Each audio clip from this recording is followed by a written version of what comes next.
Vamos a cerrar este simposio médico, por supuesto, de actualización, de innovación, de medicina intramitocondrial con nanobiotecnología, con una cerecita, la cerecita del pastel. El doctor que nos acompaña en esta ponencia es perito en diagnóstico metabólico, médico cirujano, tiene una especialidad en medicina homeopática, tiene una maestría en psicoterapia e hipnosis ericksoniana, tiene estudios en filosofía en Facultad de Filosofía y Letras de la UNAM, es presidente de la MEC, Asociación Mexicana para la Enseñanza Especializada de la Kinesiología y fundador de EMIC, Instituto Mexicano de Medicina Integral, UNAVAL, y bueno, ha colaborado también en Radio Centro, 1030, y bueno, pues ha impartido también seminarios sobre atención y manejo de problemas de aprendizaje, y bueno, tiene diferentes diplomados también como técnicas de estudio y aprendizaje acelerado, está certificado como instructor de kinesiología, y por supuesto el doctor Luis, pues le llama la atención de este proyecto, de este enfoque que manejamos, los resultados que se pueden lograr con los pacientes, que puede ofrecerles algo diferente, algo fuera de lo convencional, y que todos tenemos muchos caminos en esta vida. Él nos comenta que sigan los caminos que tienen alma. La felicidad está ahí. Es el amor por su profesión, el amor por sus pacientes. Los dejamos justamente con este fantástico tema que nos trae, modelo de consulta de diagnóstico metabólico y prescripción de nutracéuticos. Adelante, doctor Luis. Hola, buenos días, buenas tardes más bien, ya para todos nosotros. No sé si ya están viendo mi pantalla, pero sí, vamos a hablar del modelo de consulta y esto es un tema muy importante porque quiero que ustedes sepan que todo esto que hemos venido hablando desde la mañana, desde la doctora Nivia que nos ha hablado magistralmente sobre las incretinas, que hemos hablado de la nanotecnología, de la nanomedicina, la química Chedi. Eh, Hemos hablado sobre la medicina mitocondrial y su influencia, por ejemplo, en el hígado y de la nutrición consciente. Y es importante que sepan que todo esto deriva en una metodología que ya está estandarizada como un método de consulta. Entonces es lo que vamos a hablar aquí. Cómo se da? ¿Cómo es una consulta de diagnóstico metabólico? ¿Quiénes son los profesionales? ¿Quién creen ustedes que son los profesionales que pueden dar una consulta de diagnóstico metabólico? ¿Y cuáles son los pasos a seguir dentro de una consulta de diagnóstico metabólico? ¿Y qué es lo que valora esta consulta de diagnóstico metabólico? Entonces, ustedes como médicos o como profesionales de la salud o como personas interesadas en el área de la salud, tienen que conocer que existe este modelo de consulta médica o de consulta nutriológica o de consulta de diagnóstico metabólico para que puedan mandar a sus pacientes a un profesional y, como decía hace un momento la doctora Luz Molina, que sea diagnosticado adecuadamente, valorado adecuadamente y que tenga una receta también adecuada en base a su constitución corporal, en base a su padecimiento o en base a las metas que quiere conseguir, por ejemplo, si es bajar de peso. Entonces, vamos a iniciar con esta presentación. Por favor, pongan mucha atención. Yo sé que ya ha pasado algunas horas de que están conectados, a lo mejor están un poquito cansados y es la recta final. Por favor, presten muchísima atención porque este tema es de vital importancia, que ustedes entiendan que existe este modelo, cómo funciona, y ya si a ti te interesa conocerlo más a profundidad, pues conéctate con nosotros para que puedas tomar el taller para profesionales de la salud de diagnóstico metabólico, donde vas a aprender a dar una consulta de diagnóstico metabólico con todos estos parámetros que voy a mencionar a continuación y vas a entender la importancia de conocer esto para poder dar un tratamiento adecuado y un tratamiento diferente a tus pacientes. Estamos hablando de que tenemos ya una metodología probada que con cada consulta lo comprobamos más y tenemos un modelo también en el que estamos evaluando constantemente al paciente consulta tras consulta. Tenemos estándares cuantitativos y cualitativos, como ya lo dijo la doctora Luz Molina. La capilaroscopía es uno de ellos, la bioimpedancia es otro de ellos y claro, combinado con los clínicos que ya conocemos. Entonces, vamos a empezar con qué es un diagnóstico metabólico. Bueno, un diagnóstico metabólico requiere de conocimientos y habilidades de medicina y nutrición clínica, es decir, es un punto medio en donde algunos médicos que vemos a veces en la carrera muy poco sobre nutrición clínica, tenemos que actualizarnos en esta parte de lo que estamos hablando aquí en el simposio, de los nuevos avances en la ciencia en cuanto a nutrigenómica, metabolómica, todos estos conceptos que la doctora Nivia nos habló en la mañana y nos definió perfectamente bien qué es la metabolómica, qué es la proteómica, la nutrigenómica. Y por otro lado, es el conocimiento de las enfermedades metabólicas, su diagnóstico y su tratamiento, tales como las más conocidas, pues la diabetes mellitus, la hipertensión arterial sistémica, dislipidemias como el hipercolesterolemia, hipertrigliceridemia, el hipo o hipertiroidismo, hígado graso, que ya también lo tocó magistralmente el doctor Michel, la resistencia a la insulina, etcétera. Entonces, todo esto es lo que tenemos que saber, tiene que ser un profesional de la salud o volvernos profesionales. Y por otro lado, está el conocimiento de la evaluación del estado nutricional del paciente para poder diseñar un régimen alimenticio adecuado a la patología. Esto lo saben hacer perfectamente bien los nutriólogos. Entonces, un nutriólogo puede entrenarse para dar una consulta de diagnóstico metabólico y un médico también puede entrenarse adquiriendo conocimientos de nutrición. Por eso les decía yo, es un punto medio, ¿no? Claro que hablar de metabolismo es hablar de rutas metabólicas, es hablar de oxidación de la glucosa, de formación de lactato, metabolismo del glucógeno, gluconeogénesis, vías metabólicas de las pentosas fosfato. Aquí tenemos un mapa metabólico que es muy amplio y lo que podemos ver es que pues son rutas, son transformaciones, son cambios.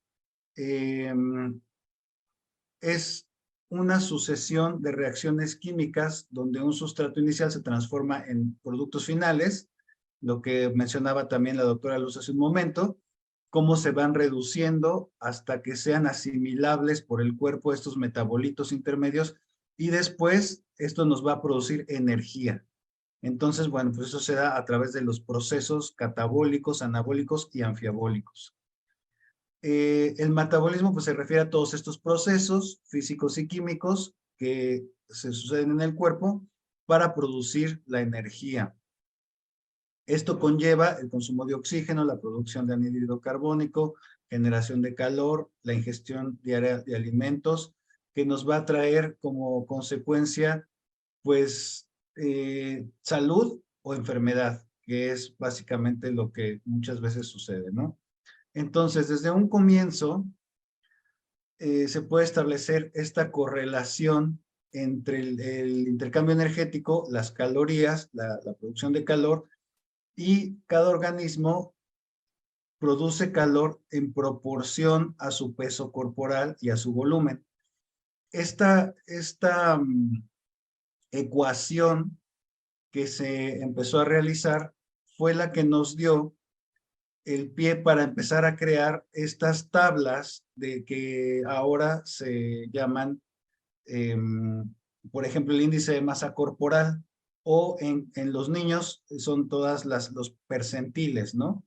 Entonces, esto es un poco de historia, cómo se fue creando a través del estudio de la temperatura, a través del equilibrio térmico, a través del análisis cuantitativo del metabolismo que se fue realizando al principio, a partir de 1900 más o menos, se empieza a estudiar estas leyes de la superficie y nos empieza a dar como resultado datos confiables para poder hacer un diagnóstico metabólico científico, que es de lo que estamos hablando, ¿no? De dónde vienen estos parámetros. Entonces, ¿qué es un estudio metabólico? Es un conjunto de pruebas que ofrecen al paciente un diagnóstico sobre su estado de salud metabólico en base a indicadores llamados metabólico homeostáticos, también ya los hemos mencionado. Estos indicadores, por un lado, contamos con exámenes de laboratorio que nos sirven para verificar el funcionamiento del hígado, el páncreas, riñones, etcétera. Por ejemplo, el perfil de lípidos nos indica si es correcto el metabolismo de las grasas, tales como el colesterol, los triglicéridos, y nos indica la relación entre la producción de grasas, su empleo y la producción, que nos ayuda a producir hormonas. Es decir, el colesterol en exceso obviamente es dañino, pero también es necesario para producir hormonas. Entonces, es muy importante entender que no es malo, las grasas no son malas, sino que más bien debe de haber un equilibrio entre la cantidad de grasa y la producción de hormonas, lo que se utiliza y que no haya un exceso. Entonces, ¿para qué sirve un estudio metabólico o un estudio de diagnóstico metabólico? A un nivel nutricional nos da valores exactos, cuantitativos y cualitativos, como ya mencionamos, de los nutrientes que se consumen en reposo y también durante la actividad física. Nos da información sobre los porcentajes de grasa visceral, de grasa corporal, masa muscular. Nos habla también de la edad corporal o edad metabólica. Nos habla si hay deficiencia de minerales. Nosotros, al estudiar el diagnóstico metabólico, podemos entender cómo interpretar de una manera clínica estos parámetros que vamos a ir teniendo en base tanto a la bioimpedancia como a la capilaroscopía y también con los estudios de los estudios clínicos que son, por ejemplo, los que vamos a ver a continuación, todos los estudios de laboratorio, pruebas de funcionamiento hepático, pruebas de funcionamiento renal, el diagnóstico de lípidos, todo esto nos va a dar datos duros de cómo se va comportando la salud del paciente y su metabolismo. De esta manera, estos datos comparativos son interesantes para saber cuál es el punto de partida, de dónde inicia nuestro paciente y nuestras posibilidades reales de alcanzar para restaurar el correcto funcionamiento del metabolismo. Entonces, en este punto, me gustaría enfatizar que muchas veces los pacientes llegan a una consulta de diagnóstico metabólico, se les hace el diagnóstico, se les indica su tratamiento, se les da un régimen alimenticio, por no llamarle dieta, pero también, o sea, dieta a veces lo relacionamos con restricciones, pero es un régimen alimenticio, todos tenemos un régimen alimenticio, sea bueno o sea malo. Entonces,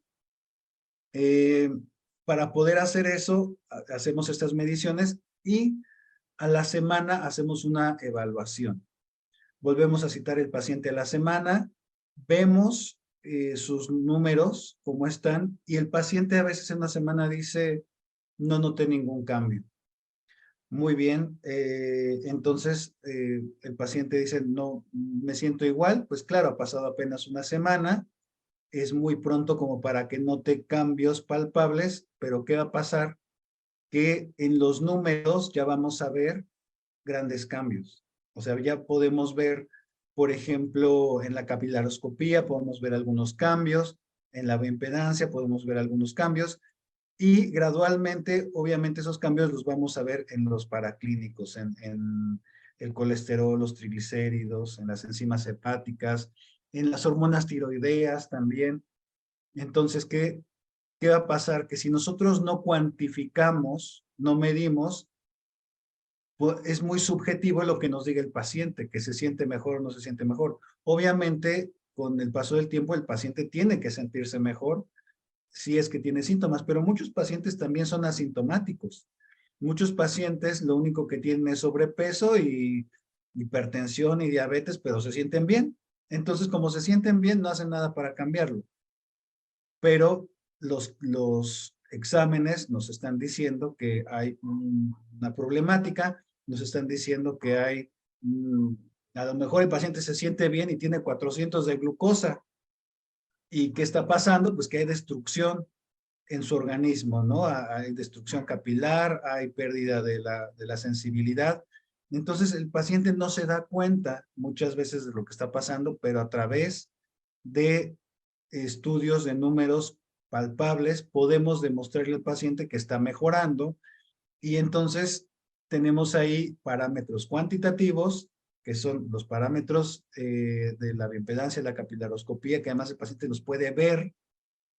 Y también tenemos los cualitativos, que es toda la sintomatología que el paciente nos está dando y que obviamente también tiene que haber mejoría. Entonces, ¿para qué sirve? Nos permite diseñar una rutina adaptada a nuestros objetivos. Depende de si el paciente tiene un problema de tiroides, tiene un problema de colesterol, tiene un problema, o todo esto junto, ¿no? También, o fibromialgia, lo que sea, pero nosotros vamos a trazar una ruta. Tenemos objetivos específicos. Tengo un paciente que tiene una edad metabólica de 80 años y su edad cronológica es de 40. Entonces, mi objetivo es llevar a un paciente que tiene una edad metabólica de 80 a su edad cronológica de 40. Ya tenemos una ruta hacia donde queremos ir y a través de diferentes estrategias sabemos cómo llegar a ese resultado. Entonces, no va a ser el mismo tratamiento para una persona que tiene una edad metabólica de este tipo que acabo de mencionar, o con una persona que tiene una obesidad grado 3, o una persona que tiene bajo peso y desnutrición. Por ejemplo, normalmente el paciente diabético está con sobrepeso y de repente empieza a bajar de peso y se empieza a consumir. Y entonces es un paciente que tiene un grado de desnutrición, su edad metabólica es menor a su edad cronológica, que tampoco es adecuado, y todos estos parámetros nos van dando la ruta y también nos dicen si estamos siguiendo la ruta adecuada y si estamos teniendo los resultados que estamos buscando. Entonces, esto nos permite adaptar a nuestros objetivos y nos permite saber qué nutracéuticos y qué dosis requiere conseguir para conseguir nuestros objetivos metabólico-homeostáticos. Y esto nos permite diseñar un protocolo totalmente personalizado para alcanzar nuestros objetivos. Entonces, sí, lo que decía la doctora ahorita antes de mi participación, la doctora Luz nos decía, si nos preguntan, ¿qué le puedo dar a un paciente diabético que tiene 10 años diabéticos? Y ya ahí nos hacen una breve semblanza. Bueno, sí, pero no lo he pesado, no le he visto sus capilares, cómo están. Tenemos una modalidad, por ejemplo, que es a distancia, que un técnico bien capacitado puede tomarle su capilaroscopía, tomar su impedancia, nos lo manda a nosotros, nos mandan sus análisis clínicos, hacemos la valoración y entonces mandamos el tratamiento. Así sí podemos valorarlo. Claro, también a través de una entrevista que lo hacemos vía Zoom, y entonces ya tenemos todo lo necesario para hacer un diagnóstico metabólico. De otra manera, sin bioimpedancia, sin capilaroscopía, sin análisis clínicos, pues, ¿en qué te basas? Básicamente, no estás haciendo medicina basada en evidencia, no estás teniendo parámetros, no estás teniendo objetivos, no estás teniendo mediciones, te estás quedando solamente con lo subjetivo. Entonces, ¿qué es una consulta de diagnóstico metabólico? Es un modelo de consulta realizada por un profesional de la salud, ya sea médico, nutriólogo o una persona certificada como perito en diagnóstico metabólico. ¿Qué incluye la consulta de diagnóstico metabólico? Incluye tu historia clínica con enfoque nutricional, o sea, no es una historia clínica convencional médica, sino que tiene ciertas preguntas también con enfoque nutricional. Tiene un test antropométrico de bioimpedancia eléctrica y una capilaroscopía. Dentro de la historia clínica, pues encontramos los paraclínicos que mencioné, que son todos los análisis de laboratorio y de gabinete. La historia clínica con enfoque nutricional, se solicitan análisis de laboratorio y gabinete que les mencionaba yo. Y el test antropométrico nos va a dar el peso, el índice de masa corporal, la grasa visceral, la masa muscular, el metabolismo en reposo y la edad metabólica. Fíjense bien, el metabolismo en reposo es uno de los parámetros más importantes para un nutriólogo, pero no para el diagnóstico para el diagnóstico metabólico. Para nosotros es más importante el índice entre grasa corporal y masa muscular. Normalmente tenemos más grasa corporal que masa muscular y lo adecuado es que esté invertido. Lo adecuado en una persona sana es que tenga más masa muscular que grasa corporal. Eso es lo sano. Y normalmente en cada paciente está invertido. ¿Y por qué está invertido? Pues porque está enfermo. La capilaroscopía, ahí se evalúa, como ya mencionó la doctora Luz, el tamaño, la morfología de los capilares, la velocidad de la circulación, el estrés oxidativo, la presencia de patógenos, presencia de colesterol y triglicéridos. Y en una química sanguínea, que es lo que más nos interesa en una consulta de diagnóstico metabólico, pues las pruebas de funcionamiento hepático, que ya las mencionó el doctor Michel en la mañana, las pruebas de funcionamiento renal, nos va a interesar también las enzimas pancreáticas, el perfil de lípidos y el perfil tiroideo principalmente. Las pruebas de función hepática, pues las principales también ya las mencionaron, la doctora Nivia también las mencionó, entonces no me voy a detener en cada una de ellas, pero aquí las muestro, la bilirrubina, la GGT, LD, TP, la tasa de filtración glomerular como pruebas de funcionamiento renal, prueba de creatinina en sangre, análisis de albúmina en orina, pruebas de imagen como ecografía. Aquí principalmente nos interesa una ecografía de prueba de función hepática, de hígado y vías biliares. Y esto pues también nos va a dar información de si hay hígado graso, cirrosis grasa, y en base a eso pues vamos a poder tomar mejores decisiones. Obviamente con el tratamiento tenemos que ver que estas imágenes cambian y mejoran, ¿no? ¿Qué otros paraclínicos nos interesan? El hematocrito, la transferrina, la glucosa, el sodio, el potasio, el cloro, bueno, los electrolitos, la hemoglobina glicosilada y el ácido úrico. ¿Qué antecedentes heredofamiliares debemos de buscar en una consulta de diagnóstico metabólico? Pues antecedentes de enfermedades metabólicas, dislipidemias,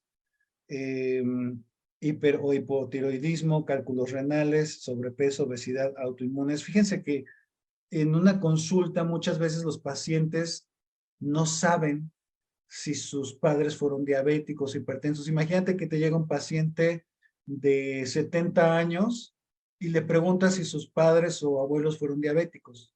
Bueno, pues ¿cómo vas a saber si sus abuelos fueron diabéticos si en esa época no se acostumbraba, y menos por ejemplo en un pueblo, no se acostumbraba los análisis clínicos, no se acostumbraba, o sea, todo era más clínico, no era tan basado en estudios. Entonces, muchas veces la persona no sabe de qué fallecieron.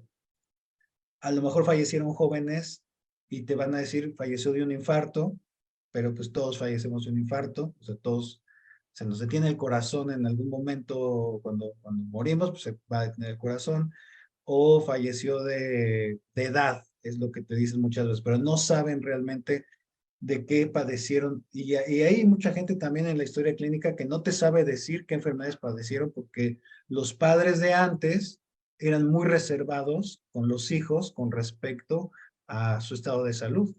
Entonces, bueno, pues es importante poner énfasis, buscar por ahí también énfasis en los antecedentes personales patológicos y los familiares, como colitis, gastritis, migrañas, reflujos, úlceras, cálculos. Todo esto hay que preguntarlo puntualmente en una consulta de diagnóstico metabólico porque muchas veces los pacientes les preguntas y sus abuelos o padres tuvieron diabetes, hipertensión, problemas de tiroides, y te van a decir que no, pero si les preguntas si tenían colitis, gastritis, migrañas, sí, sí, colitis, pues, ¿quién no ha padecido colitis, no?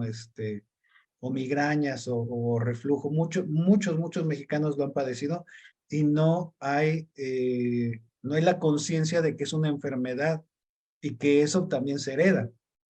Entonces, bueno, pues problemas de masticación, diarrea, estreñimiento, acidez, náusea, vómito, flatulencias, problemas de deglución y mareos. Y si toma medicamentos, suplementos alimenticios, muchas veces se nos pasa a preguntar también si el paciente toma suplementos o él mismo los omite y cómo se comporta su apetito a lo largo del día. También el agua o bebidas, qué tipo de bebidas toma, qué cantidad, hora de mayor apetito, antojos entre comidas, con qué frecuencia le da mayor apetito o con qué frecuencia come alimentos entre comidas, alimentos que causan malestar. Si acostumbra pesarse frecuentemente, fíjense, por ejemplo, si un paciente me dice, yo me peso todos los días, ya sé que eso no es adecuado. No es sano, es algo probablemente obsesivo o que tenga alguna cuestión emocional asociada a su peso. Entonces, claro, y hay que preguntarle, bueno, ¿por qué te pesas todos los días o por qué te pesas cada 8 días? A lo mejor está en un régimen, a lo mejor está haciendo ejercicio, a lo mejor. Entonces hay que ver también por qué tiene ese tipo de hábitos. Y también si han pasado por otros programas de bajar de peso, sobre todo muchos pacientes con problemas metabólicos quieren resolver el problema del sobrepeso con dieta y no es suficiente muchas veces. Entonces están en ese subir y bajar, en ese rebote, toman productos milagro, toman todo lo que se encuentran, a veces inician un programa, no lo terminan. Es decir, hay un montón de factores que tenemos que tomar en cuenta a la hora de la consulta metabólica, no nada más es una historia clínica convencional, sino hay que poner más énfasis en esto, ¿no? Peso máximo alcanzado, peso mínimo alcanzado, cuál cree que es su peso ideal también, cómo se percibe el mismo, aparte de lo normal, el peso habitual, peso teórico, el exceso de peso, que es la diferencia entre el peso actual y el peso teórico, el índice cintura-cadera, el perímetro abdominal, la complexión, los pliegues, el pliegue tricipital, pliegue subescapular, pliegue bicipital. Esto de los pliegues lo manejan muy bien los nutriólogos y nosotros ya, si tenemos una báscula de bioimpedancia, pues no necesitamos hacer todo esto porque ya lo arroja la báscula, ¿no? Pero es importante saber de dónde viene y cómo se obtienen esas mediciones.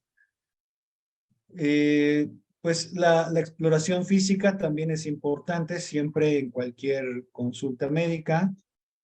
Y el psiquismo, las emociones, los sentimientos, la afectividad y la conducta. Si nosotros no ponemos atención en eso, muchas veces el paciente abandona el tratamiento, lo inicia y no lo termina y va de un lugar a otro creyendo que nada le puede mejorar. Entonces hay que ver qué es lo que pasa con esa persona, qué es lo que pasa con su familia, qué es lo que pasa. Pues sí, también tenemos que hacer una especie de psicólogos si queremos, o sea, en esta rama que es más dirigida a médicos de consulta privada, porque en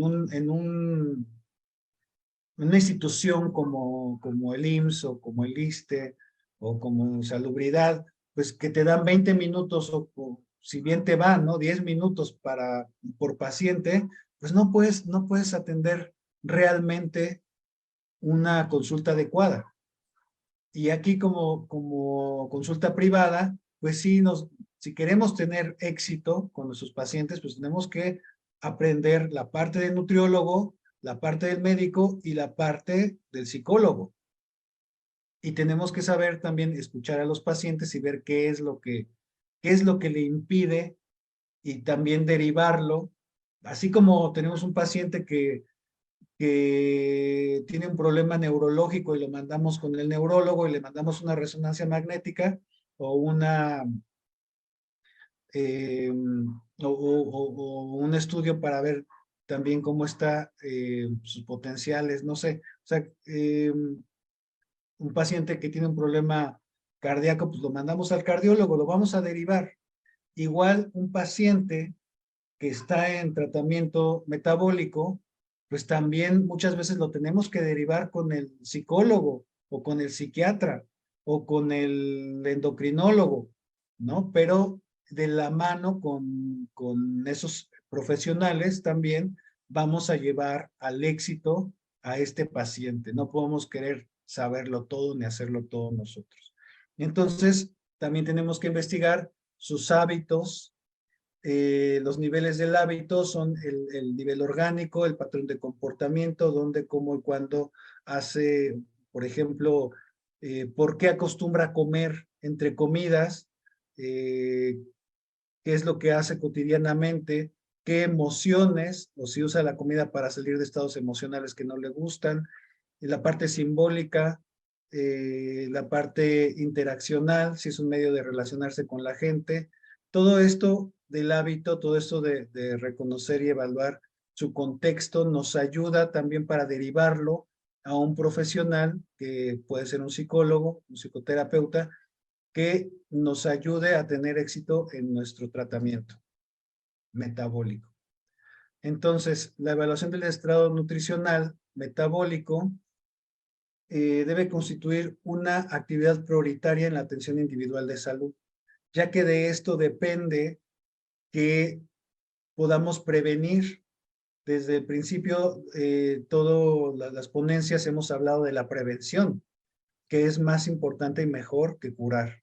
Entonces, la evaluación del estado nutricional puede realizarse a través de estudios transversales o longitudinales, y puede hacerse en poblaciones grandes o en individuos, ¿no? Directamente.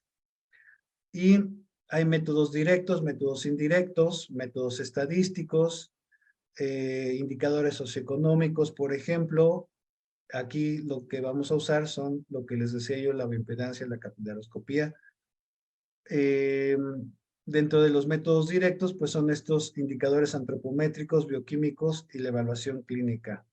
Los indicadores bioquímicos nos ayudan a medir las deficiencias específicas de nutrientes y se realizan a través de las muestras de sangre, mientras que los métodos clínicos solo son útiles cuando se ha manifestado una vez la enfermedad. Es decir, muchas veces en la capilaroscopía ya podemos ver que hay exceso de grasa, por ejemplo, colesterol, triglicéridos, en campos así, en un campo vemos todo el campo lleno de colesterol, por ejemplo.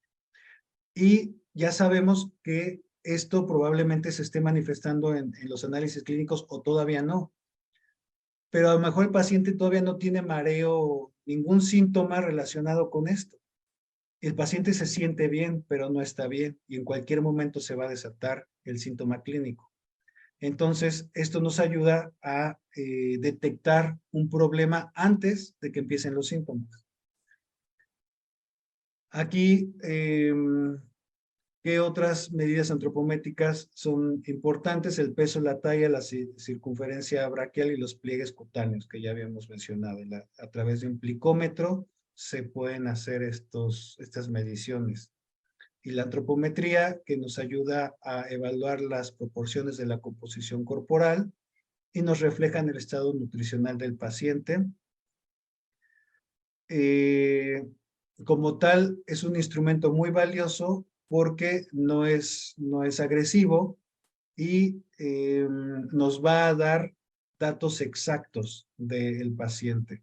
Ahora, toda enfermedad tiene 3 etapas: el periodo prepatogénico, el periodo patogénico y este estado intermedio. En el periodo prepatogénico es donde podemos incidir más, que es la parte de la prevención, donde ya estamos detectando que el paciente tiene a lo mejor tiene sobrepeso, pero no tiene manifestaciones clínicas todavía, ¿no? No es diabético, no es hipertenso. Entonces, ahí podemos empezar con un tratamiento preventivo, metabólico. Y cuando ya viene el periodo de patogénesis, cuando se empiezan a agotar las reservas del cuerpo, cuando empiezan a haber ya alteraciones fisiológicas y metabólicas, entonces ya empezamos a ver que en los análisis clínicos aparecen resultados.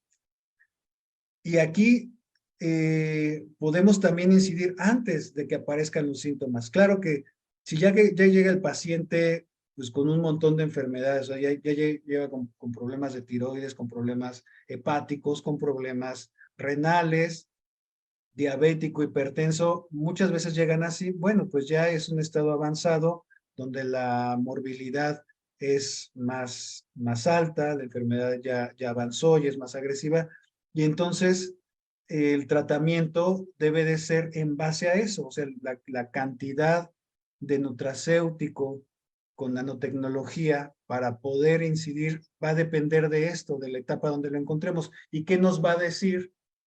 Esa etapa nos lo va a decir nuestros estudios antropométricos, porque clínicamente el paciente no se va a dar cuenta de que está enfermo muchas veces o de que tiene tal o cual alteración. Por ejemplo, el paciente con hígado graso no sabe que tiene hígado graso, muchas veces, ¿no?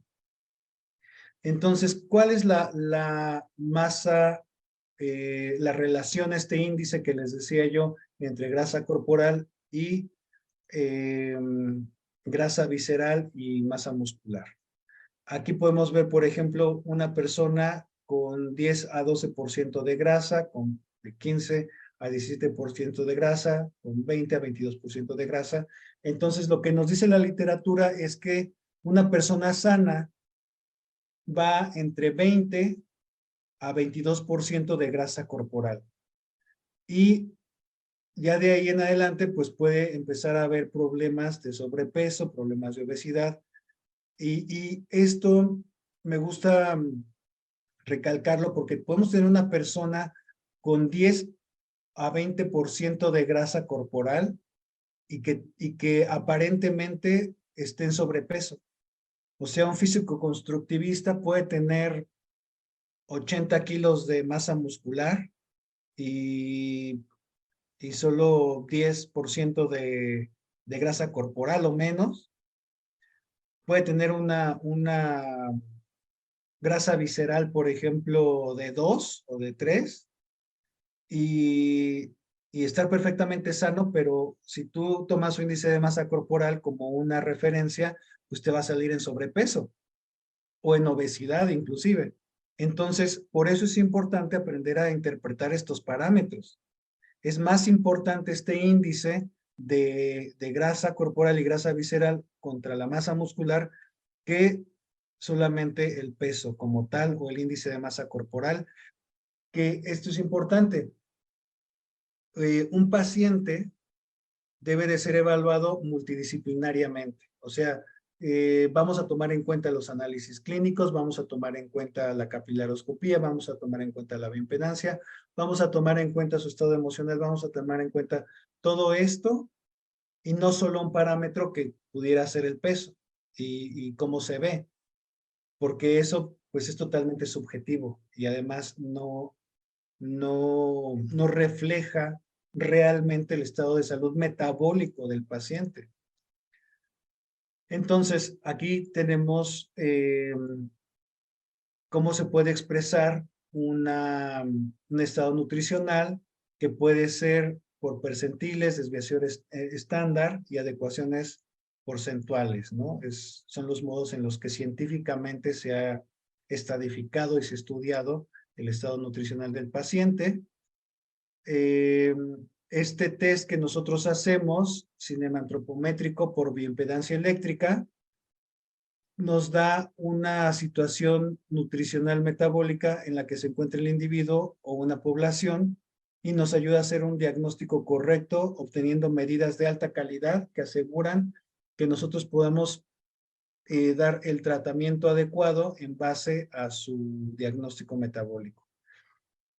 Para esto, la persona que tome las medidas del paciente, cuando me refiero a las medidas, que tome su capilaroscopía, su bioimpedancia, debe de ser una persona capacitada y entrenada para obtener estas mediciones y no cualquier persona.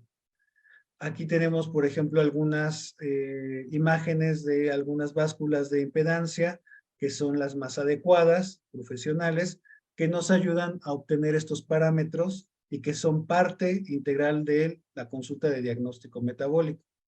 Aquí tenemos, por ejemplo, el índice de masa corporal, nos dice si hay desnutrición, bajo peso, sobrepeso, obesidad, la grasa corporal, la masa muscular, los porcentajes que son adecuados. Este es un machote que se ocupa en las consultas de diagnóstico metabólico. Ya la doctora les habló de la parte de capilaroscopía y aquí les estoy hablando de la parte de bioimpedancia y cómo podemos, por ejemplo, también ver si hay deficiencia de minerales, estrés oxidativo, hígado graso, cirrosis grasa, etcétera. O sea, eso es un diagnóstico muy completo.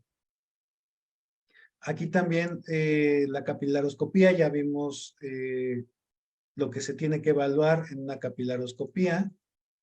Aquí, por ejemplo, hay algunas imágenes de diferentes pacientes.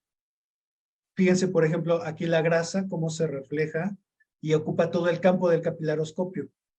Aquí ya no es subclínico, aquí ya es clínico, ya podemos ver el colesterol, los triglicéridos altos en un análisis de sangre. Pero, por ejemplo, aquí es menor, y aquí es menor, y aquí puede ser subclínico, pero ya lo estamos detectando que hay un problema, y esto es en un estudio de capilaroscopía. Entonces, nos podemos adelantar a que aparezca en los análisis clínicos. Aquí hay más imágenes de la capilaroscopía. No me voy a detener mucho en esto. Estas son hemorragias, por ejemplo, que también podemos ver un problema metabólico que incida en un problema de coagulación. También podemos ver ciertos patógenos en la capilaroscopía y lo más importante, nuestros capilares, ¿no? Si están inflamados, si están de tamaño correcto, si están tortuosos, etcétera. No me detengo mucho en eso. Entonces, ya para finalizar, la estandarización del procedimiento del diagnóstico metabólico nos permite estimar la precisión y exactitud de los resultados de las medidas tomadas por diferentes personas a identificar dónde ocurren los errores y si estos se deben a un descuido consistente en la técnica usada o ha sido incorrectamente aplicada. Es decir, estandarizar este procedimiento de diagnóstico metabólico nos da una mayor precisión, una mayor exactitud, que las personas puedan, por ejemplo, un técnico que tome la bioimpedancia, que tome la capilaroscopía, lo pueda hacer de una manera adecuada para que nosotros, los profesionales de la salud, ya sea un nutriólogo o un médico, pueda tener una prescripción de nutracéuticos adecuada. O nosotros mismos podemos hacer estos estudios, estas mediciones. Y pues los recursos materiales que necesitamos, la báscula de impedancia, el capilaroscopio, los formatos de recolección de datos, los formatos de dieta sugerida, los formatos de tabla de equivalentes de calorías y alimentos permitidos y no permitidos, y los formatos de la tabla de referencia para la dosificación de nutracéuticos en base al diagnóstico metabólico. O sea, en esto consiste una consulta de diagnóstico metabólico. Vamos a hacerle sus medidas antropométricas a través de la impedancia, a través de la capilaroscopía. Vamos a también ver cómo está la circulación, lo que acabo de mencionar, toda la grasa que vimos, si hay ahí también algunos patógenos. Y como resultado de estos estudios, vamos a obtener estos formatos donde vamos a poder tener un historial clínico donde vemos cómo el paciente va avanzando, cómo va mejorando. En el caso que nos presentó el doctor Michel en la mañana, pues solo lo podemos presentar porque se hicieron esos estudios. Si no se hubiera, si él nada más, si él no hubiera sido médico y a lo mejor nada más dice me siento mal, pero no va al médico, y ese hígado graso o esa inflamación hepática sigue avanzando, pues lo lleva hasta la muerte a ese paciente que no se está atendiendo. Entonces aquí tenemos una medición precisa y vamos viendo a través de estos formatos cómo se va comportando el metabolismo del paciente y cómo va mejorando. Y esto ya está estandarizado. Las etapas de estandarización son 4 etapas: la recolección de datos de las medidas, después los cálculos que hacemos para la prescripción y después la interpretación de estos análisis, de todo lo que acabo de hablar, se interpreta para dar una prescripción, un régimen nutricional, una dosis de nutracéuticos y qué tipo de ejercicio. Yo a todos mis pacientes de diagnóstico metabólico les digo, el tratamiento son tres partes: régimen nutricional, nutracéuticos y ejercicio. Como decía el doctor Michel, en su caso, ya había hecho régimen nutricional, pero no se podía curar porque solamente el régimen nutricional sin nutracéuticos y sin ejercicio no funciona esto. Pero también hemos visto que solamente los nutracéuticos, y si el paciente sigue consumiendo grasas saturadas, papitas de cualquier marca, exceso de carbohidratos, la mejoría es como tratar de, la enfermedad es como un trascabo que está cavando un hoyo y tú con una pala quieres rellenar eso. No vas a poder. Pero si tú a tu paciente le das su régimen nutricional, su régimen de ejercicio y sus nutracéuticos, vas a tener un éxito total, un éxito rotundo. Y si el paciente lo sigue, porque también tenemos pacientes, ya sabemos, obedientes y desobedientes, ¿verdad? Y hay quien entra por un lado, sale del consultorio y comenta, pues a ver si puedo hacer la dieta. ¿Cómo que a ver si puedo? Pues tiene que hacerlo, ¿no? Bueno, nosotros pensamos, pues, por eso le estamos recomendando que lo haga, para que lo haga. Pero pues hay pacientes que son así y hay pacientes que son, bueno, que los amamos porque son aplicados y a los 8 días que llegan después de la consulta, de la primera consulta, de la primera prescripción, espectaculares los resultados. ¿Por qué? Porque simplemente hicieron lo que se les indicó, ni más ni menos. Y bueno, los pacientes que mejor se aplican a los tratamientos o este tipo de tratamientos son los pacientes más graves, los que ya sienten que ya no tienen esperanza y les das una esperanza con esto y les va muy bien. Ya los pacientes que no hacen caso ni se toman la dosis que les dijiste, ni hacen el régimen nutricional y mucho menos el ejercicio, pues, ¿qué les puedo decir? Ya queda en ellos, ¿no? Pero de verdad, si ustedes agregan esto a su consulta médica, van a tener eh, muy buenos resultados. Pues bueno, muchas gracias por haberme escuchado. Creo que ya hasta aquí termina la presentación. No sé si tengan alguna pregunta que podamos responder en ese momento. Alberto, muchas gracias. Gracias, doctor. Muy bien, excelente ponencia. Un panorama más completo, más amplio para la parte médica, por supuesto, el comentarles toda esta perspectiva y, por supuesto, el hacer conciencia, como bien nos dice el doctor, de que, bueno, pues los nutracéuticos no es todo, realmente nuestra medicina intramitocondrial está ayudando, está reforzando, pero el paciente también tiene que poner de su parte, por supuesto. Nos comenta aquí Samuel Madrid, dice, eso es una bendición, parece que nos adelantamos a la educación de la prevención de la salud. Compártanos por ahí sus preguntas si tienen. Por aquí comentaba en la mañana, Doc, una pregunta que por aquí estaba pendiente. Dice, ¿los enemas del café pueden generar glutatión? Los enemas de café son buenos antioxidantes, pero no necesariamente generan glutatión. Y su acción es moderada comparado con otros esquemas, ¿no? de antioxidantes. Claro, Sí, totalmente. Y saber que, son buenos de vez en cuando, también no es bueno. Por ejemplo, un nutracéutico que es antioxidante lo puedes tomar diario. Un enema de café no lo puedes hacer diario porque lesionas tu flora bacteriana. Entonces, o sea, por el mecanismo, no es por el café en sí mismo, sino porque te estás lavando, entonces estás arrastrando mecánicamente tu flora bacteriana. No es que el café sea dañino para la flora bacteriana en sí. Si lo hacemos de vez en cuando, por ejemplo, cada 15 días o cada mes, puede ser muy positivo. excelente, fantástico. Sí, porque muchas veces salen artículos y todo esto que es bueno y que a lo mejor puede haber algunos parámetros en donde sube el glutatión y eso, pero nada, nada, nada que ya tenga estudios clínicos probados, como la tecnología que se está manejando, por supuesto, ¿no?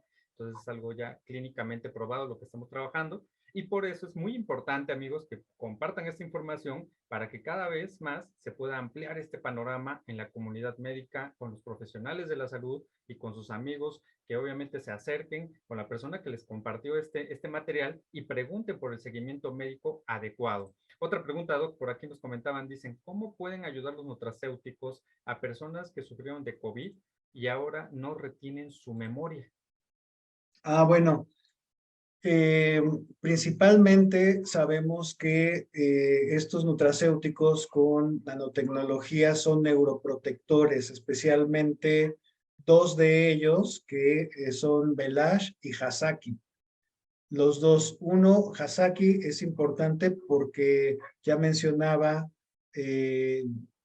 una ponente anterior mencionaba que la recaptación de serotonina se hace principalmente en el área intestinal, en esas neuronas. Entonces, ciertos neurotransmisores van a depender de la flora bacteriana y Hasaki es muy importante para modular la flora bacteriana. Y Velash es un gran neuroprotector, también Cronuit es neuroprotector debido a que ya se sabe que las propiedades del té verde son protectoras del sistema nervioso. El té verde tiene esas propiedades y ya nos decía la doctora Luz Molina que tomar un sobre de Cronuit es como tomar 20 litros de té verde. Ok, excelente, muy bien. Por acá tenemos otra pregunta, Doc. Dice, ¿cómo manejar los nutracéuticos para los niños o adolescentes que cursan con obesidad y además acantosis nigrans?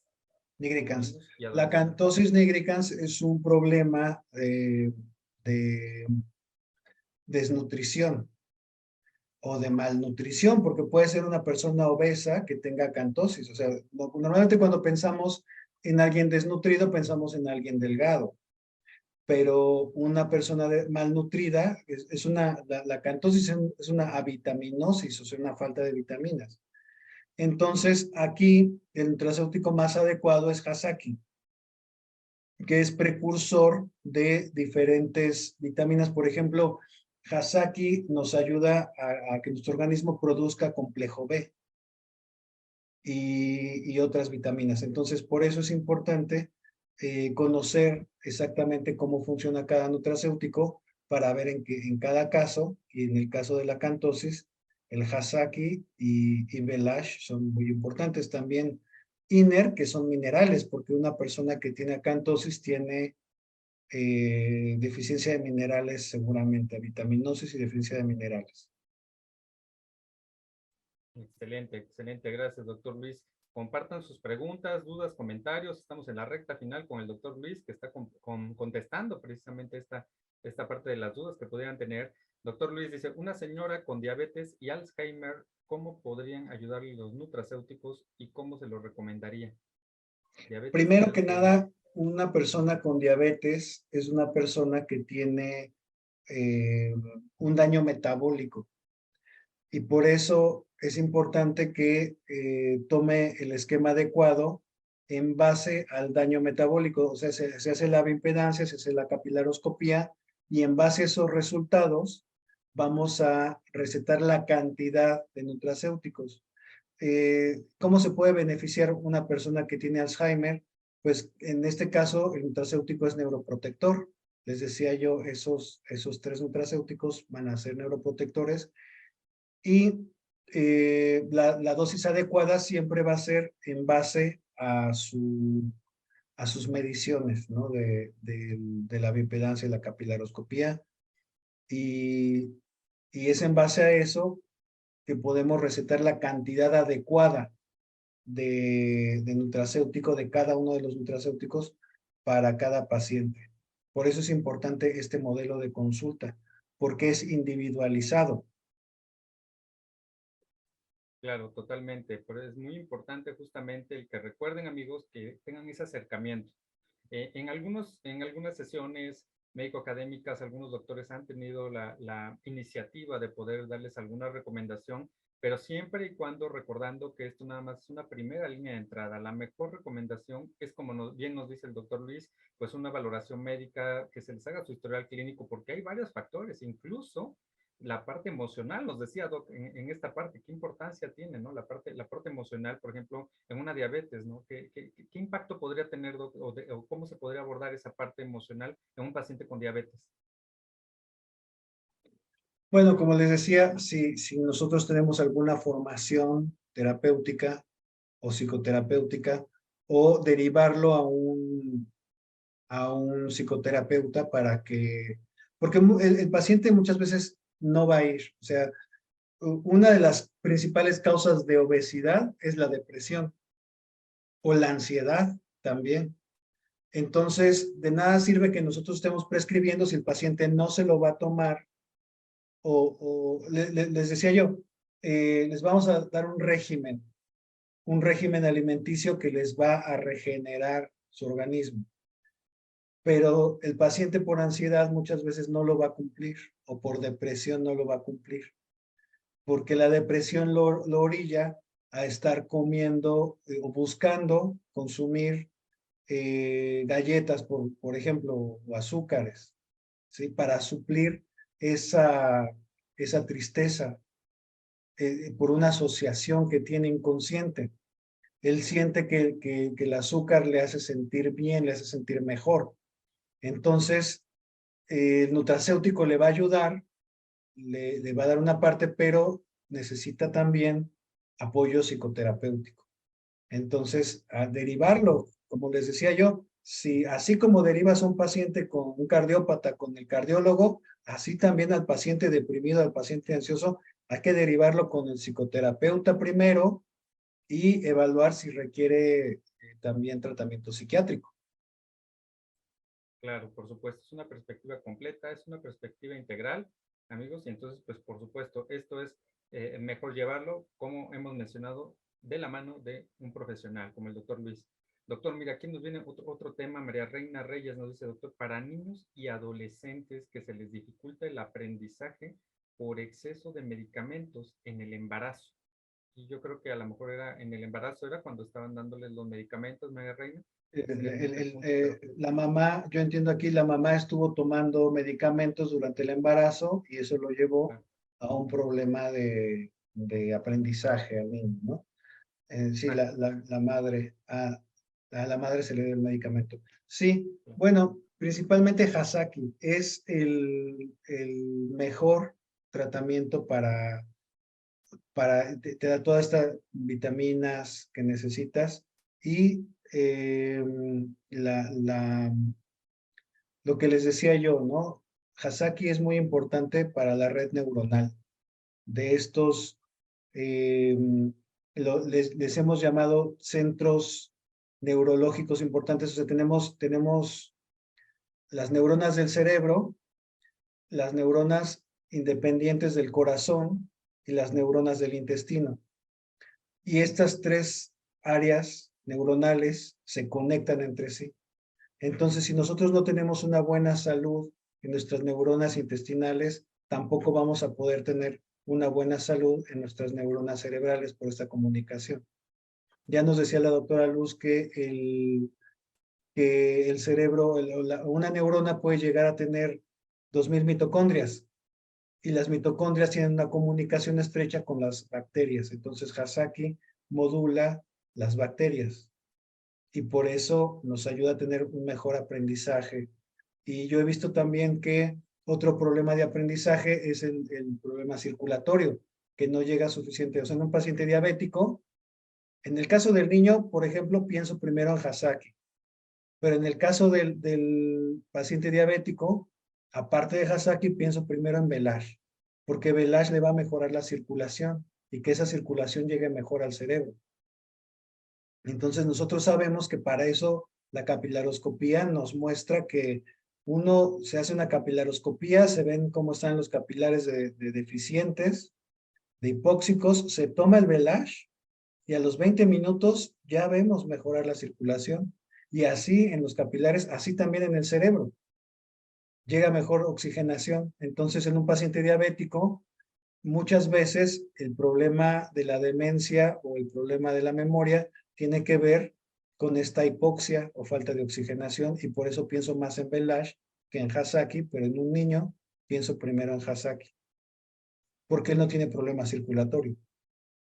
Claro. Fíjese la importancia de la valoración, es lo que nos acaba de comentar el doctor, también es muy importante el poner atención, también para los profesionales de la salud que les están invitando y que les están compartiendo esta información, tanto también para pacientes, ¿no? Y como distribuidores, importantísimo esto, o sea, son varias perspectivas, entonces muy importante ese acompañamiento profesional y a los médicos o a los profesionales de la salud invitarlos al taller, porque ahí es a donde incluso ya se van a meter a un nuevo mundo, a un nuevo enfoque, en donde con estas herramientas ustedes pueden ver cuáles son las primeras líneas de entrada. Recuerden, todo está clínicamente probado. Tenemos links justamente a los libros de especialidades farmacéuticas, PLM, Vademecum, todo está clínicamente probado y por supuesto, pues como han comentado los doctores, pues obviamente se van haciendo estas valoraciones. Gracias, Doc. Aquí hay otra pregunta de Samuel Madrid. Dice, en caso de niños con autismo, ¿hay algún protocolo con los nutracéuticos? Sí, de hecho, también ahí en el paciente con autismo, el principal nutracéutico que vamos a ocupar es Hasaki.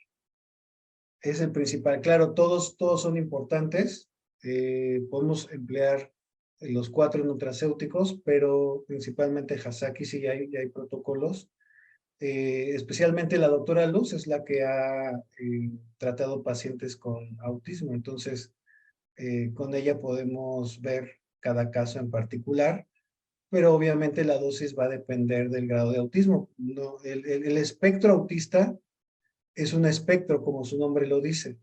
Entonces, hay pacientes que son más o menos funcionales y dependiendo de la funcionalidad o disfuncionalidad, es el grado o la dosis que vamos a indicar. Y también tiene que ir acompañado de un montón de recomendaciones dietéticas, porque también un paciente con espectro autista no debe de consumir, por ejemplo, colorantes artificiales, a glucosas, azúcares en exceso, porque le causa muchísima dispersión o alteraciones en su estado emocional, que a todos nos causa el daño. O sea, el consumir, por ejemplo, pan y azúcar y todas esas cosas, a todos nos causa alteraciones, pero es más imperceptible en una persona normal, de la normalidad. Una persona del espectro autista lo vas a notar inmediatamente cómo le hace daño el edulcorante, por ejemplo, el colorante artificial.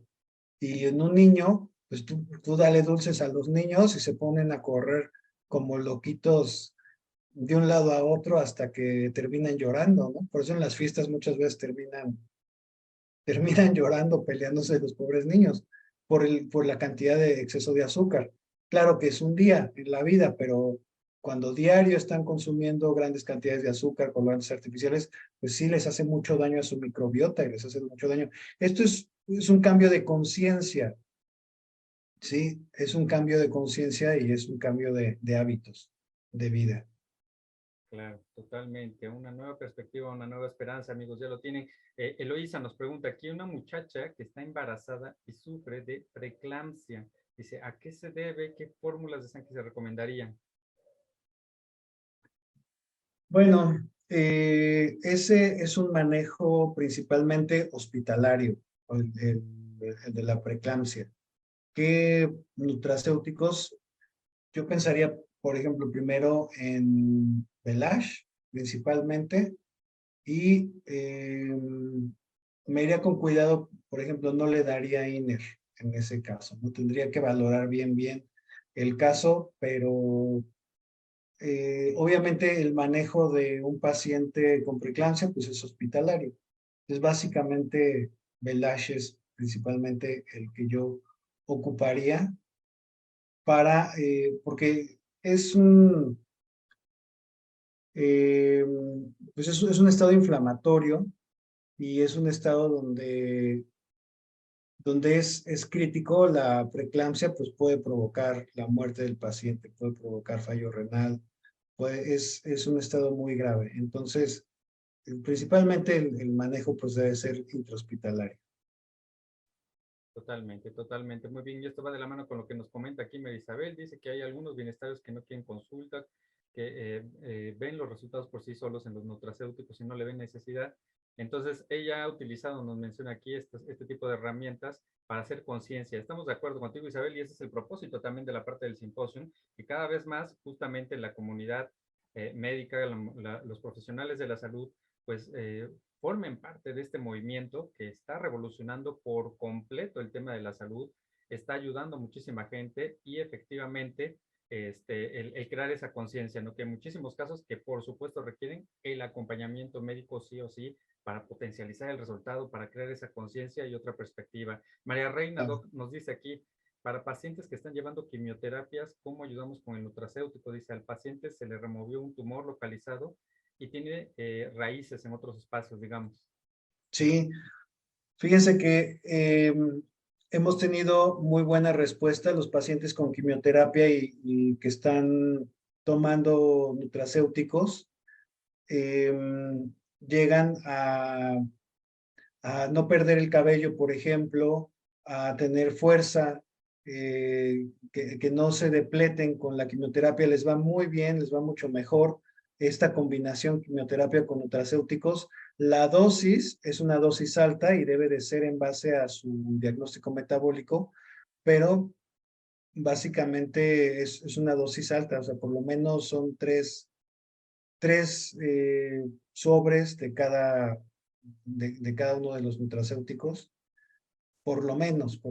Así ya si me están preguntando como qué dosis yo recomiendo en este caso, mínimo, pero ojo, estoy diciendo mínimo, ¿eh? O sea, puede ser más, dependiendo de cómo es el estado general del paciente, cómo esté su estado general. Por eso la bioimpedancia me va a decir, si tiene mucha deficiencia de minerales, pues le voy a dar más minerales. Si tiene mucho estrés oxidativo, le voy a dar más antioxidante. ¿Sí? O sea, dependiendo de si está más mal su estado emocional, voy a trabajar más con Hasaki. O sea, depende de cómo vea yo al paciente, es de cómo le voy a aumentar, pero mínimo tres dosis al día de cada uno de los nutracéuticos. Excelente, muchas gracias, Doc. Y esta última pregunta nos dice Ana María, ¿durante cuánto tiempo se puede estar consumiendo INER, el complejo biomineral que manejamos? Dice, yo ya llevo 8 meses tomándolo. ¿Será necesario suspender durante algún tiempo? No, no es necesario suspenderlo. Miren, los nutracéuticos están diseñados para que no causen ningún daño. O sea, puedes tomarte una dosis altísima te puedes tomar una caja de Velash, por ejemplo, y no te va a causar daño. Entonces, tomar un sobre de INER al día es una dosis adecuada para una persona sana, para que mantenga toda su salud funcional y no se enferme.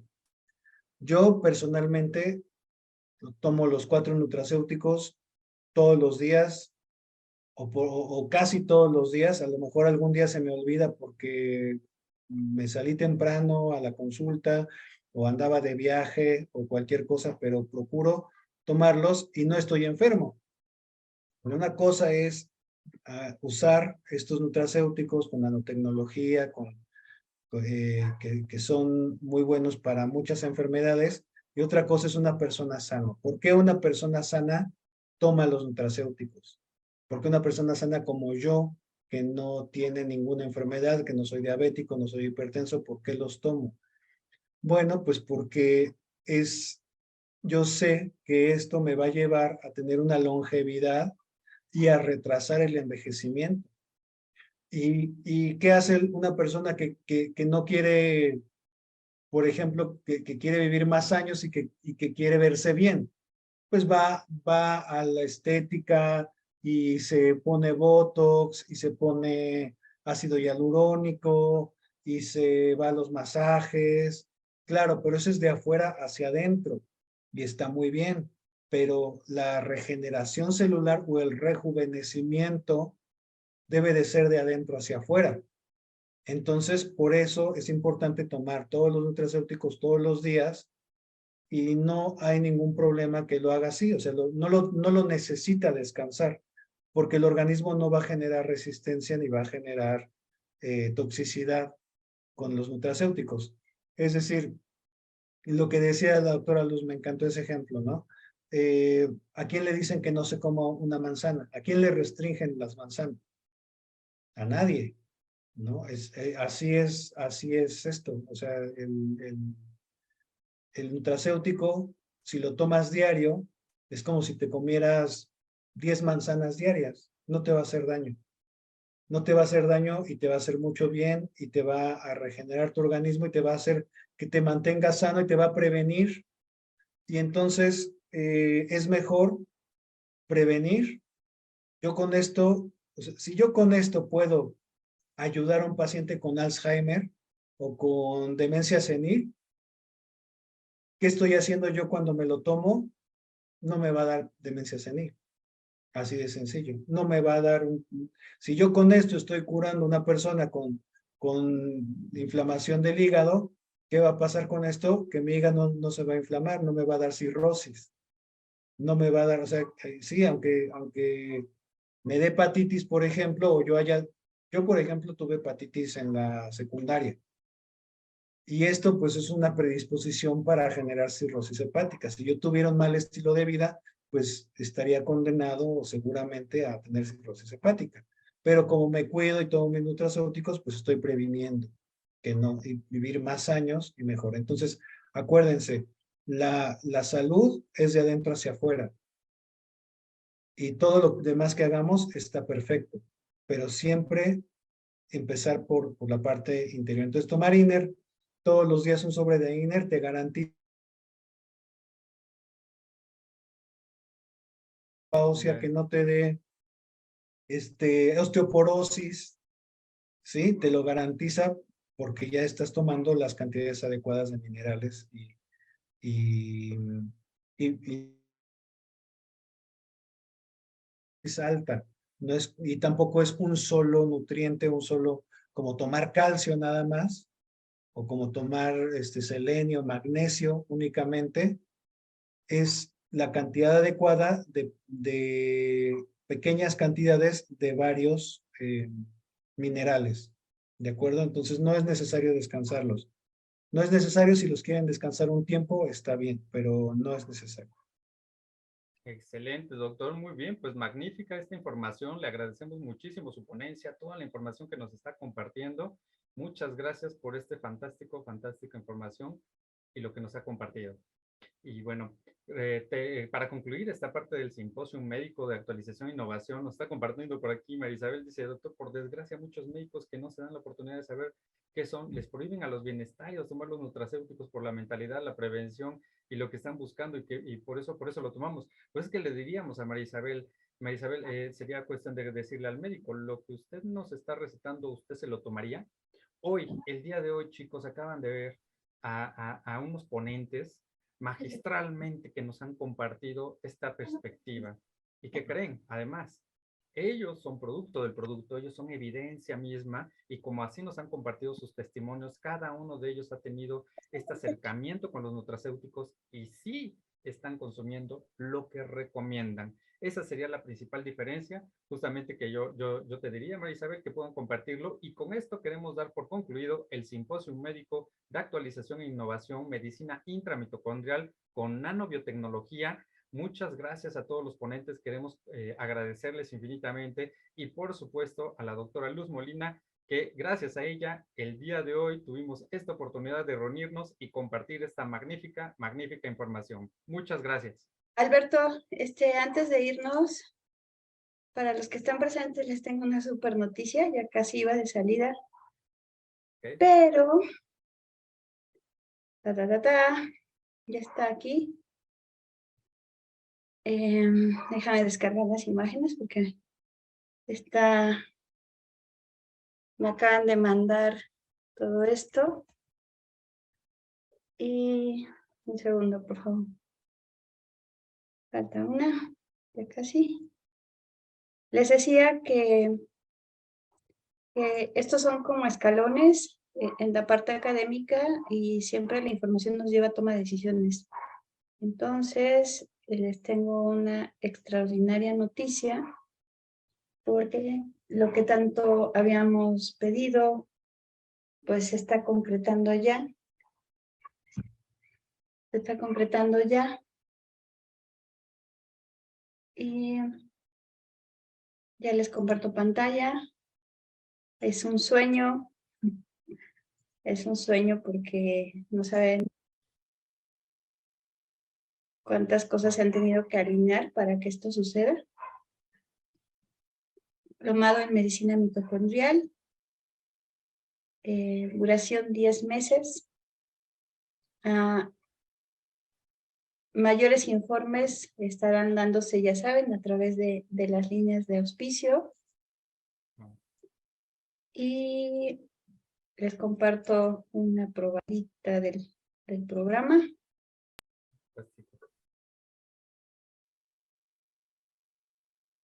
Ok, el objetivo, el estudiante será capaz de reconocer las bases bioquímicas, fisiológicas de la medicina mitocondrial, desarrollará la capacidad de mantener saludables a sus mitocondrias para mejorar el metabolismo, aumentar la longevidad y la calidad de vida de un paciente. Los avales, diploma de SEP está en trámite y a través del Consejo Comunitario Popular de Salud Comunitario SC de la Facultad de Estudios Sociales de Temisco, Universidad Autónoma del Estado de México. Ventajas y beneficios. Se logrará reconocer el valor de la mitocondria y su función al suministrar energía, por lo tanto se analizará la importancia de mantener saludables y para lograrlo el estudiante desarrollará habilidades para identificar los componentes, identificar los alimentos y las nuevas tecnologías que mejoran el metabolismo, comprender qué es un metabolito, cómo utilizarlos y el perfil de egreso. Al concluir el diagnóstico, el estudiante reconocerá los elementos básicos del metabolismo celular, aplicará los principios de metabolómica, nutrigenómica, protómica, epigenética, genómica para el desarrollo de la medicina mitocondrial.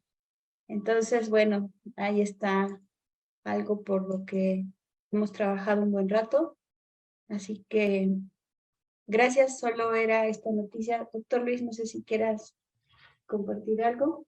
Muchas gracias, todo bien. Hasta aquí ya.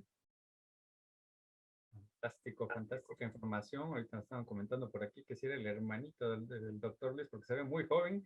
Por supuesto, pues sí, definitivamente proyecta justamente esta parte de esta filosofía, esta perspectiva médica, por supuesto, ¿no? Gracias, muchos agradecimientos por acá. ¿El diplomado va dirigido a público en general, a profesionales de la salud, doctora? Personal del área de salud, terapeutas, enfermeros, psicólogos, médicos. Personal del área de pues salud. ya tenemos ahí, muy de la mano con la visión que ya tiene justamente la doctora Luz y el equipo, del que orgullosamente formamos parte, pues obviamente cada vez que haya más profesionales de la salud con esta nueva perspectiva a nivel mitocondrial, por supuesto. Muy bien, pues ahora vamos a dar pauta para que la fotografía, decía la doctora, ¿no? Abran sus cámaras, chicos. Abran sus cámaras, por favor, porque vamos a poner esta fotografía justamente emblemática de la participación y quien guste su diploma, comunicarse ahí en el WhatsApp. Ya hubo oportunidad por ahí que nos compartiera Lalo. Entonces ahí esa parte. Entonces queremos agradecerles a todos su tiempo. Muchas gracias a todos por su atención, a los ponentes, a la doctora Luz y al equipo que está detrás, el staff, por supuesto, que por ahí también pues estuvo al pendiente de todo. Muchas gracias, chicos. Gracias a todos por su atención. La respuesta dirigida a médicos en general, químicos, farmacobiólogos, terapeutas y personal del área de la salud en general e interesados en nuevos tratamientos basados en la nanomedicina y medicina mitocondrial. Esa es la gente. Excelente. Y Fantástico. estarán recibiendo sus diplomas los que se registraron con el ingeniero Eduardo el día lunes a través del correo electrónico que hayan dejado a la hora del registro. Fantástico, muy bien. pues muy agradecidos a todos, muchas gracias, ya lo tienen chicos, a seguir salvando vidas, vámonos con esta nueva perspectiva, adelante y nos vemos en la siguiente transmisión. Cuídense mucho, excelente fin de semana, hasta